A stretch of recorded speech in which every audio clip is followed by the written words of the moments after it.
ମାନେ ମୋ ନାଁ ହେଲା ମନୋଜ କୁମାର ବାରିକ। ବଡ଼ ଖବରରେ ମାନେ ଆନନ୍ଦପୁର ପ୍ରତିନିଧି ଅଛି। ଆଜ୍ଞା ଗତ 2 ଦିନ ଧରି ଯେଉଁ ଘସିପୁରା ଥାନା ହରିଡ଼ାପାଳ ପଞ୍ଚାୟତର ଟୋଲଙ୍ଗପଡ଼ାରେ ମାନେ ଗାଁ ଶ୍ମଶାନ ଘାଟରୁ ନଦୀବନ୍ଧ କଡ଼ରୁ ବେଆଇନ ହିସାବରେ ଶହ ଶହ ଜେସିବି ସାହାଯ୍ୟରେ ଶହ ଶହ ଟ୍ରିପ୍ ମାଟି ଉଠାଣ ହେଉଥିଲା। ନେଇକି ସେଇ ଆର୍ଡି ବିଭାଗ ଯେଉଁ ଅଛନ୍ତି ମାନେ ସେ ଆର୍ଡି ବିଭାଗର ଠିକାଦାର ମନମାନିରେ ଆଜ୍ଞା ରାସ୍ତା ଉପରକୁ ଶୋଇ ହେଉଥିଲେ। ଏ ନେଇ ଗ୍ରାମବାସୀ ଯେତେବେଳେ ଯେଉଁ ବିରୋଧ କଲେ ତା ସହିତ ମାନେ ମିଡ଼ିଆ ହିସାବରେ ମୋତେ ଫୋନ୍ କଲ୍ କଲେ। ଯେଉଁ ମୋତେ ସେ ଗାଁକୁ ଟୋଲଙ୍ଗପଡ଼ାଙ୍କୁ ଡକେଇଥିଲେ ଏବଂ ମୁଁ ଖବର ପ୍ରସାରଣ କରିଥିଲି। ମୋର ବଡ଼ ଖବର ସାହାଯ୍ୟରେ ମୁଁ ଖବର ପ୍ରସାରଣ କରିଥିଲି। ଏ ଖବର ପ୍ରସାରଣ ଯେତେବେଳେ ମାନେ ହେଲା ତାପରେ ଆଜି ମୋତେ ସେ ଯେଉଁ ସ୍ଥାନୀୟ ଯେଉଁ ଠିକାଦାର ଯିଏ ନେଇଥିଲେ ସେ ରାସ୍ତାରେ ଯିଏ ମାନେ ଅଛନ୍ତି ଠିକାଦାର ଯିଏ କାମ କରୁଛନ୍ତି ସେ ମୋତେ ଗୋଟେ ମାନେ ଚା ଦୋକାନ ଘସିପୁରା ବସଷ୍ଟାଣ୍ଡ ସମ୍ମୁଖରେ ଗୋଟେ ଚା ଦୋକାନରେ ସେ ମୋତେ ମୁଁ ଏଇ ଖବର ଦେଖିକି ସେ ମୋ ବିରୁଦ୍ଧରେ ମାନେ ଦୁନିଆ ମାନେ ଭାଷାଠୁ ଆରମ୍ଭ କରିକି ଆଜ୍ଞା ସେଠି ମାନେ 100ରୁ ଉର୍ଦ୍ଧ୍ୱ ଜଣେ ଲୋକଙ୍କ ସେଇଟା ଯାତାୟାତ ସ୍ଥଳୀ ବସଷ୍ଟାଣ୍ଡରେ ସେ ମୋତେ ସାମ୍ବାଦିକ ନାଁ କହିକି ସେ ଦୁନିଆ ମାନେ ଆଜ୍ଞା ଗାଳି ଗୁଲଜ ଭାଷା ଏମିତିକି ଆଜ୍ଞା ମୋତେ ମାରିବାକୁ ଆଜ୍ଞା ଧାଇଁଲେ। ଯାହା ହଉ ଯେଉଁ ଦୁଇ ଭାଇ ଥିଲେ ତାଙ୍କ ଯୋଗୁଁ ମୁଁ ଆଜ୍ଞା ଆଜି ବଞ୍ଚିକି ଆସିଛି।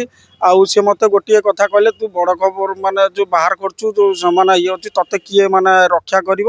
ଆଉ ମୁଁ ତୋତେ ଜୀବନରୁ ବି ସୁଦ୍ଧା ମାନେ ଯେଉଁ ମାରିଦେବ ସେ ମୋତେ ଜୀବନରୁ ବି ମାରିଦେବେ ବୋଲି ସେ ମୋତେ ଯେମିତି କହିଲେଣି ଆଜ୍ଞା ମୋତେ ସେ ବି ଜୀବନରୁ ମାରିଦେବେ। ମୁଁ ଏଥିପାଇଁ ଆଜ୍ଞା ଆଜି ଘସିପୁରା ଥାନାର ଦ୍ୱାରସ୍ଥ ହେଲି। ଆଜ୍ଞା ଏଇଟା ମୁଁ ଗୋଟେ ମାନେ ଏଇ ମିଡ଼ିଆ ଯେଉଁ ଭାଇ ହିସାବରେ ମୁଁ ଗୋଟେ କହୁଛି ଆଜ୍ଞା ପ୍ରଶାସନ ନିକଟରେ ଆଜ୍ଞା କ'ଣ ଖବର ପ୍ରସାରଣ କରିବାର ଗୋଟେ ସାମ୍ବାଦିକର ଉଚିତ ଧର୍ମ ନୁହେଁ କି? ଗୋଟେ ଗାଁ ଶ୍ମଶାନ ଘାଟ ଯେହେତୁ ମାନେ ଗାଁର ଯେଉଁ ଶ୍ମଶାନ ଗାଈ ଚରାଳି ମାନେ ନଦୀ ପଠା ଅଞ୍ଚଳ ଆଜ୍ଞା ଆପଣ ଯେଉଁ ହିସାବରେ ମାନେ ଜେସିବି ସାହାଯ୍ୟରେ ଟ୍ରାକ୍ଟରକୁ ଧରିକି ଯେଉଁଭଳି ଭାବରେ ଆଜ୍ଞା ନେଇକି ମାଟି ଅନ୍ୟ ଜାଗାରେ ପକାଉଛନ୍ତି ତାହାର ଆଜ୍ଞା ଯେତେବେଳେ ଗ୍ରାମବାସୀ ଅବରୋଧ କଲେ ସେତେବେଳେ ଆଜ୍ଞା ମିଡ଼ିଆର ସିଏ ଆଶ୍ରୟ ନେଇଥିଲେ। ସେତେବେଳେ ଆଜ୍ଞା ମାନେ ମୁଁ ଆଜ୍ଞା ଏବେ ଚାହୁଁଛି ଆଜ୍ଞା ମୋତେ ନ୍ୟାୟ ଦରକାର। କାରଣ ଯେହେତୁ ଆଜ୍ଞା ମୁଁ ମାନେ ସାମ୍ବାଦିକରେ କାମ କରୁଛି ଗୋଟେ ମାନେ ସବୁ ଲୋକଙ୍କ ଖବରଟା ପ୍ରସାରଣ କରିକି ପ୍ରଶାସନ ପାଖରେ ପହଞ୍ଚାଇବା ଆମର ଧର୍ମ। ଯଦି ଉଚିତ ଖବର ପ୍ରସାରଣ ନ ହୁଏ ତାହେଲେ ସେ ସାମ୍ବାଦିକର ଆଜ୍ଞା କିଛି ମାନେ ମୂଲ୍ୟ ନାହିଁ ବୋଲି ମୁଁ ଯାହା ମୋର ଗୁରୁଙ୍କ ପାଖରୁ ମୁଁ ଶିଖିଛି। କିନ୍ତୁ ମୁଁ ଆଜ୍ଞା କହି ରଖିବି ମାନେ ମୁଁ ଆଜି ପର୍ଯ୍ୟନ୍ତ ମାନେ ଠିକ୍ ମାନେ ନ୍ୟାୟରେ ଅଛି ଆଜ୍ଞା।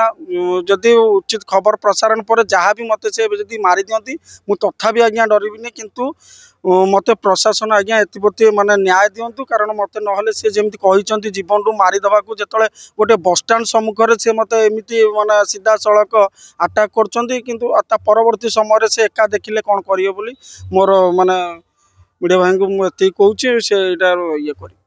ବେଲବାଳ ଟୁ ହରିଡ଼ାପାଳ ଯେଉଁ ଆର୍ଡି ରୋଡ଼ ସେ ଗୋଟେ ଠିକାଦାର ତାର ଟେଣ୍ଡର ନେଇଛି। ନେଲା ପରେ ସେ କାମ କରୁଛି ସିଏ କିନ୍ତୁ ତହସିଲଦାରଠୁ କୌଣସି ମାଟିର ଟେଣ୍ଡର ନେଇନାହିଁ। ଆମର ସେ ଯେଉଁ ଟୋଲଙ୍ଗପଡ଼ାରେ ଥିଲା ବଗାୟତ ଆଉ ଶ୍ମଶାନ ସେଠୁ ଜୋର ଜବରଦସ୍ତ ମାଟି ଉଠେଇକି ନେଉଥିଲା। ଏଟାକୁ ଗାଁ ଲୋକ ବିରୋଧ କଲେ। ବିରୋଧ କଲା ପରେ ମିଡ଼ିଆ ବାଲାଙ୍କୁ ଡକାଗଲା। ଆମ ଗାଁର ଗୋଟେ ପିଲା ବି ଅଛି ମିଡ଼ିଆରେ, ସିଏ ବି ଯାଇକି ପହଞ୍ଚିଥିଲା। ସେ ତାପରେ ମିଡ଼ିଆରେ ପ୍ରସାରଣ ହେଲା, କଥା ଖବର ପ୍ରସାରଣ ହେଲା। ଥାନାରେ ବି ଆମ ଗାଁ ଲୋକ କାଲି ଆସିକି ଆମେ ଅଭିଯୋଗ କରିଥିଲୁ। ହଁ ଆଡ଼ିସନାଲ ତହସିଲ ଯାଇଥିଲେ, RI ଯାଇଥିଲେ, ଆମର IIC ଯାଇଥିଲେ, ସବୁ ଯାଇଥିଲେ। ତାପରେ ସିଏ ଆଜି ସେ ଯେଉଁ ଆମର ଗାଁ ପିଲାଟା ଯେଉଁ ଆମର ଅଛି ମିଡ଼ିଆରେ ସେ ମନୋଜ ବୋଲି ସେ କ'ଣ ଘସିପୁରା ଆସିଥିଲା।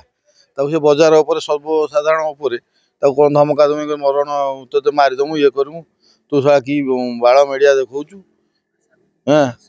ଏଭଳି ନା ତାକୁ ଭାଷା ଖରାପ କରିଛନ୍ତି ବହୁତ। ସେ ପିଲା କାନ୍ଦୁଥିଲା। ମୁଁ ପଞ୍ଚାୟତ ଅଫିସରେ ଥିଲି, ମୋତେ ଫୋନ୍ କରିକି କହିଲେ ଅଧିକ ମୁଁ ଆସିଲି। ଏଭଳି ଇଏ କରୁଛି। ଯଦି ବର୍ତ୍ତମାନ ଆମେ ପ୍ରଶାସନର ଦ୍ୱାରସ୍ଥ ହେଇଛୁ, ପ୍ରଶାସନ ଆ ଉପରେ ଦୃଢ଼ କାର୍ଯ୍ୟାନୁଷ୍ଠାନ ନେବା ଦରକାର। ଆମେ ବି ଭରସା ରଖିଛୁ ପ୍ରଶାସନ ଉପରେ।